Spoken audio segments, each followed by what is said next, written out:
Unified जंग में आप सभी का स्वागत है। आज हम बात करेंगे कुछ अच्छी और कुछ टुच्ची खबरों के बारे में। तारीख आप नोट कर लीजिए, 12 दिसंबर। आज 12/12/2023 है। कुछ दिन बाकी हैं 2023 को जाने में, और ये जो UFC 296 का जो मेन इवेंट है, मेरे हिसाब से हाई प्रोफाइल तो नहीं है, बट मेरे हिसाब से बहुत शानदार इवेंट है।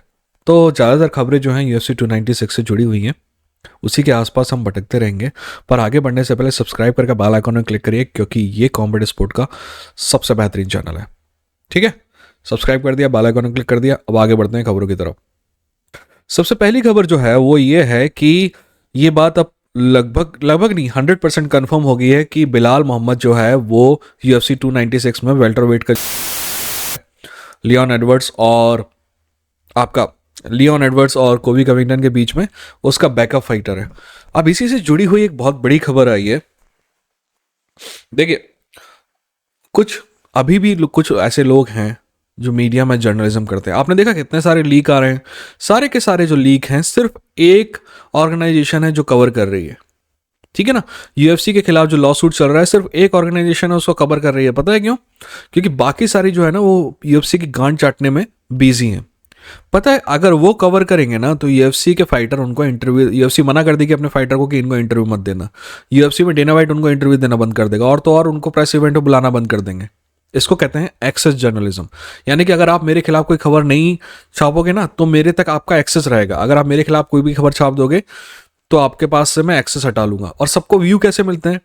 व्यू इसी में मिलते हैं कि डेना वाइट की फोटो है तो व्यू मिल जाएंगे, कोई और फाइटर की फोटो है तो व्यू मिल जाएंगे। तो सबके सब में जर्नलिज्म छोड़ के पिछवाड़ा चाटने का काम कर रहे हैं। बट फिर भी कुछ ऑर्गेनाइजेशन है जो बहुत अच्छा काम कर रही है। उन्हीं में से एक ऑर्गेनाइजेशन है जिसका कहना है, उन्होंने फाइटर का नाम डिस्क्लोज नहीं किया, बट पिछली 3 टाइटल फाइट जिनके लिए बैकअप फाइटर रखे गए थे, आप गैस कर लीजिए कि कौन कौन होंगे, उनको मिल रहा था $40,000। ठीक है, $40,000। अब आप कहेंगे कि यार बैकअप ही फाइटर तो है नहीं। बैकअप फाइटर, यार सिर्फ बैकअप फाइटर का काम यही थोड़ी होता है कि उस आके पीछे खड़ा जाएगा। उसको पूरा का पूरा छोटा मोटा कैंप भी करना पड़ता है, क्योंकि अगर तैयारी बैकअप में एक्चुअल में उसको अपीयर होना पड़ा तो। दूसरी बात, उसको वेट कट करना पड़ता है। ठीक है ना, वेट कट मल्टीपल टाइम करना। यार ये लोग 40-40 30-30 पाउंड का वेट कट करते हैं। जो उनकी बॉडी कोई गुब्बारा नहीं है जिसको आप जब चाहे फुला लो और जब चाहे हवा निकाल लो। जितनी बार आप फुलाते हो, जितनी बार हवा निकालते हो, तो बॉडी पे इफेक्ट होता है। तो ये जो इफेक्ट है, और ये मेरी थ्योरी है, आप मेरे को कमेंट सेक्शन में जरूर बताइएगा। मेरा मानना है कि टोनी फर्ग्यूसन की सबसे बड़ी गलती जो है ना पिछले 5 साल में, आपको याद है टोनी फर्ग्यूसन की और हबीब की फाइट तय हुई थी, और फिर हबीब जो है बीमार हो गया था, उस वजह से वो फाइट में नहीं आ। लास्ट फाइट इनकी 4-5 बार हुई है, जो लास्ट बार जो फाइट तय हुई थी उसमें वो हबीब नहीं आ सका, तो फाइट जो है कैंसिल हो गई। पर टोनी फर्ग्यूसन जो है ना पागल टाइप का आदमी है। उसने कहा कि जिस दिन फाइट है उस दिन, फाइट के एक दिन पहले उसने बकायदा, सबको पता है कि फाइट कैंसिल हो गई 10 दिन पहले ही, पर टोनी फर्ग्यूसन ने बकायदा वेट कट किया उस दिन सबके सामने, मतलब लाइव किया कि मैं वेट कट किया हूँ और देखो मैं 155 पाउंड का हूँ। तो वेट कट किया। उसी के 14 दिन बाद टोनी फर्ग्यूसन की फाइट जस्टिन गेजी से हुई, जहां पे उसको फिर से एक बार और वेट कट करना पड़ा। मेरा मानना है कि जो डबल वेट कट जो 14 दिन के अंदर थे ना, ये टोनी फर्ग्यूसन को बहुत भारी पड़े। ठीक है, अरे हम थोड़ा आगे निकल गया। हर चीज के बारे में मेरा काम सिर्फ आपको यही बता देना नहीं है कि बिलाल मोहम्मद बैकअप फाइटर बन गया, बट उसके आसपास से जुड़ी जो खबरें हैं कि बिलाल बैकअप फाइटर को कितना पैसा मिलता है और बैकअप फाइटर क्या रिस्क लेता है। ठीक है ना, अगर फाइट ना भी करना पड़े तो ये भी मेरा काम है, मेरा मानना है, मेरा बताना। तो देखते हैं आगे, अगली खबर की तरफ चलते हैं। अगली खबर जो है वो अल्जमेन स्टर्लिंग को लेके है। देखिए, इस बारे में 4-5 दिन से बातें चल रही है कि अल्जमेन स्टर्लिंग जो है 145 में आएगा, जो कि उसने कह दिया कि 145 में आएगा। पर आगे ये भी बात चल रही है कि उसकी मैक्स होलोवे से फाइट तय हो गई है। अगर आपको याद होगा तो मैंने यही कहा था कि भाई जब तक ये कंफर्म नहीं होगा अपन बात नहीं करेंगे। तो आज कंफर्म हो गया है कि ये फाइट नहीं होगी। यार रूमर्स ना, मैं बताता हूँ आपको ना, इससे थोड़ी जुड़ी हुई चीज़ें। रूमर्स जो है 2-3 जगह से चालू होती है। पहली तो हमारे द्वारा, हाँ आप और हम, यार इसकी फाइट। दूसरी, यूएफसी खुद ये रूमर चालू कराता है और देखना चाहता है कि इस फाइट को कितने लोग देखना चाहते हैं। ठीक है, फिर वो फाइटर को अप्रोच करता है। और तीसरी जो है, फाइटर्स के जो मैनेजर है ना वो रूमर चलाते हैं उनको लगता है कि ये फाइट बहुत अच्छी होगी और दोनों को बहुत पैसा मिलने वाला होगा ना, तो वो हवा में बात फेंक देते हैं एक आध जर्नलिस्ट को बता के, और वहाँ से अफवाह जो है निकल पड़ती है, और फिर यूएफसी दबाव में आता है ये फाइट बनाने के लिए। ठीक है ना, ऐसी कई फाइट हुई हैं जो यूएफसी को बनानी पड़ी, ठीक है ना, पर ये फाइट बन नहीं पाई, और I am okay with it. I don't think so, I was not that excited about this fight, so it's okay. ठीक है ना। अगली खबर भी ऐसा ही है कि एक दिल के अरमा आंसुओं में बह गए, हम वफा करके भी तनहा रह गए। जॉर्ज सेंट पियर ने कहा कि वो कोई सुपर फाइट में इंटरेस्टेड नहीं है यूएफसी में। जॉर्ज सेंट पियर का अभी बस मेरे ख्याल से बस 31 दिसंबर को जॉर्ज सेंट पियर का यूएफसी से कॉन्ट्रैक्ट खत्म है, खेल खत्म।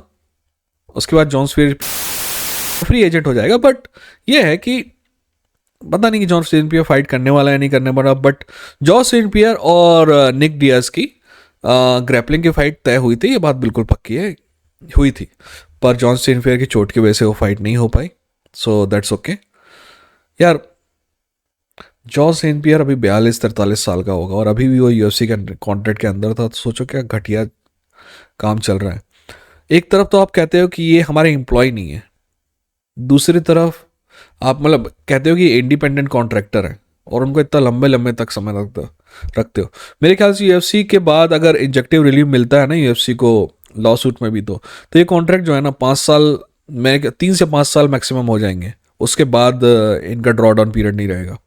पर देखते हैं उसमें क्या होता है यार। एक और ये है कि मैग्रेगर और पीटर यान का ना एक फेस ऑफ वाला वीडियो भी चल रहा है और पिक्चर भी चल रही है यार। रशियन प्रमोशन था, उसमें दोनों गए हुए थे।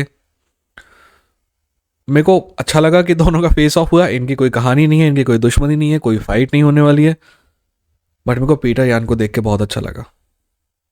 दोस्त, एक गलत डिसीजन ने पीटर यान की ना जिंदगी बर्बाद कर दिया। आप लोग शायद अभी भी मजाक समझेंगे बट, और मेरी बातों पे शायद विश्वास नहीं करेंगे, बट मेरा मानना है कि पीटर यान आज की तारीख में भी यूएफसी का सबसे बेहतरीन स्ट्राइकर है, सबसे बेहतरीन। और शॉन ओमैली पीटर यान से फाइट हारा है, जीता नहीं है। ठीक है, आगे बढ़ते हैं दोस्त। एक अच्छी खबर है। अच्छी खबर यह है कि मराब दवेशविली वर्सेस हेनरी सोटो की फाइट जो है वो कंफर्म हो गई है, and I am excited for this fight. I am very very very much excited about this fight. I really want to see this fight. Merab को लेके बहुत सारे लोग खतरनाक तरीके से एक्साइटेड हैं, बट मेरा मानना है कि मेराब में थोड़ी सी कमी है ना। आप लोग बोलेंगे कि क्या कमी है, ये और वो इतना डोमिनेट करता है ये वो। मैं आपको चाहता हूं कि आप मेराब और होजे ऑल्डो वाली फाइट जाके देखो। ठीक है, Merab is doing just one thing. लोग मेराब को हबीब से कंपेयर करते हैं, और करना भी चाहिए, क्योंकि दोनों में एक चीज कॉमन है कि they go for take down, if they fail they go for take down again, if they fail they go for take down again, and if they okay.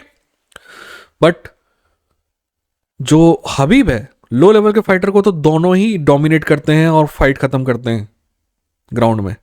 But हबीब और मेराब में भी ये फर्क है कि ग्राउंड में जाने के बाद भी मेराब जो है कभी कभी फिनिश नहीं कर पाता है, और फिर ये ना एंड में जाके डिसीजन मिल जाता है, but Khabib was able to finish the fight on the ground.